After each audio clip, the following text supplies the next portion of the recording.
Thank you for joining us on this episode of the Real News Extra. My name is Fred. I'm the operations manager here at Relaw APC, and joining me today is Jennifer Felten, the principal and founder of Relaw APC. Hello, Jennifer. Hello, Fred.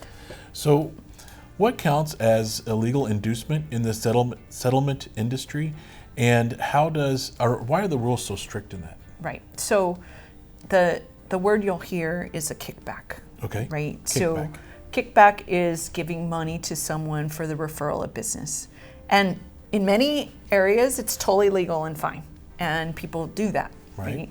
But in real estate, for a settlement service provider, it's prohibited. And the reason for the prohibition is that the people who are referring the business, real estate agent, lender, right. are not the consumer and are not paying for the cost of the services. So if a settlement service provider, title company, escrow company, lender, right, home warranty company are paying for the referral of business, who pays that cost? The consumer, right? So it ups the costs unreasonably for the consumer to pay for all this marketing and solicitation. Right. So all that being said, how do real estate agents and title reps work together without crossing any legal lines? Right. So this is a fine line, right? And this article is about a case where a title company was fined for illegal kickbacks. The reality is that it's still an issue in our industry, and there is a line of being a resource, helping each other, trying to build business connections, and paying for the referral of business.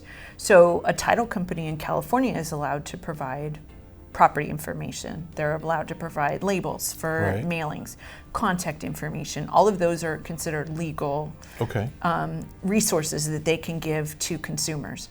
But as soon as that line starts to be photographs or flyers or marketing support in any sort of way, that's when we cross the line, because we're adding a thing of value. And thing of value is complicated because data is valuable. So it's a prohibited thing of value. Got it. So, for example, education. A title company can go out and put on educational events for the community, which clearly is valuable, but not illegal. Right? But if they go one-on-one and work with a real estate office to help a specific office or a specific realtor with the exact same content, it's now illegal. Got it. So the lines are really complex. Very fine line. Right? So broad-based information, support, promoting yourself, right? Doing things that are adding value without direct financial impact are generally considered acceptable marketing for a settlement service provider and not going to walk over the line for an illegal kickback. Okay, so what should some brokerages and title companies do to ensure that they're in compliance and, of course, to avoid costly penalties? Right. So this case, the company was fined. The reality is that generally the settlement service provider is the one who's penalized, and the real estate side generally kind of gets away with it. It's starting to shift, but historically that's been a challenge, which is part of the challenge of enforcing the anti-kickback rules. The people who are paying the money get in trouble, but the people who are getting the money don't. Well, they're not going to take their hand away if there's no penalty for them.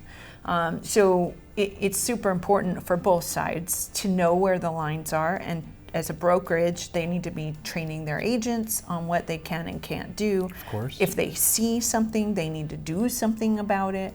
And then the title companies need to have policies and procedures and systems to manage their teams in order to avoid kickback situations.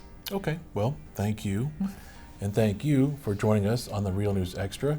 If you're enjoying this content, I invite you to click on like or subscribe, and of course, click that little bell for future notifications.